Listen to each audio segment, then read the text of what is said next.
WinTask identifie chaque élément HTML qui se trouve sur une page web par un descripteur HTML. Le mode enregistrement génère ce descripteur HTML, mais l'outil espion permet de l'enrichir, de le modifier, de le variabiliser, etc. Donc voyons voir comment ça se passe sur une page web. Donc je clique espion. Derrière, j'ai une liste de produits avec leurs détails et le numéro de référence. Donc en cliquant sur le bouton espion ici, si je regarde le premier nom de produit, le descripteur HTML est constitué de la balise HTML, donc c'est un titre, hein, H3, puis d'un attribut HTML, donc ce qui est proposé c'est classe, et la valeur de cet attribut, donc qui est product name. Donc ça c'est ce qui est généré par le mode enregistrement si par exemple je cliquais sur produit 1. Si je veux modifier ce descripteur HTML, je peux cocher un deuxième attribut. À ce moment-là, le descripteur HTML est constitué par ces deux attributs séparés par une virgule. Je peux en décocher un, et à ce moment-là, je retrouve mon H3 juste avec ID égale item 1. All collant, c'est, je génère dans le script, le descripteur HTML qui peut être utilisé par toutes les fonctions, toutes les instructions web. Si je clique sur espion maintenant sur le produit 2, par défaut, c'est toujours l'attribut HTML class qui est utilisé. Et donc, comme tous les noms de produits utilisent la même valeur product name pour l'attribut class, WinTask ajoute dans le descripteur HTML un index.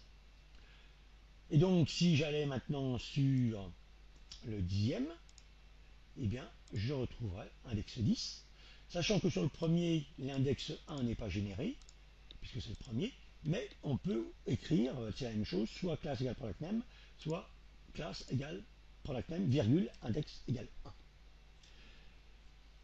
Utiliser les index dans les descripteurs HTML, ce n'est pas forcément la meilleure manière, parce que si à la prochaine exécution, le nom du produit, produit 2, a changé de place, ce n'aura plus le même index.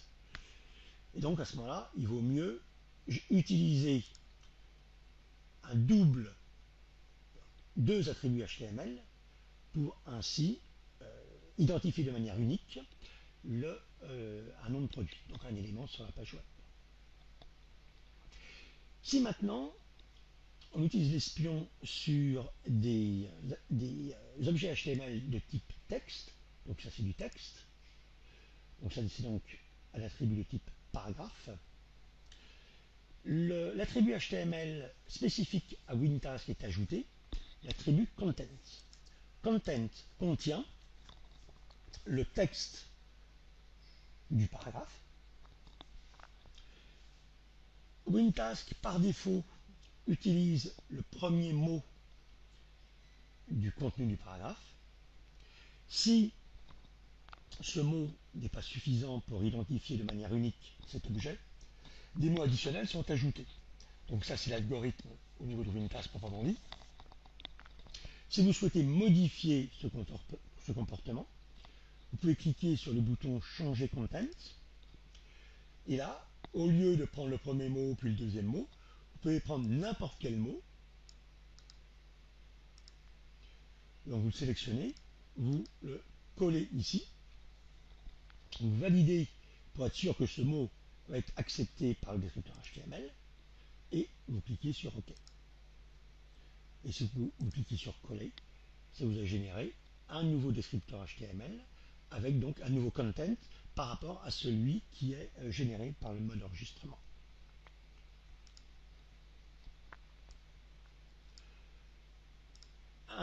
Donc voilà, avec cet outil espion, vous pouvez générer voilà un autre descripteur HTML donc, qui utilise la propriété outerText, et on retrouve content. Donc content est une propriété spécifique à WinTask qui a été ajoutée, alors que outerText est du pur attribut HTML web.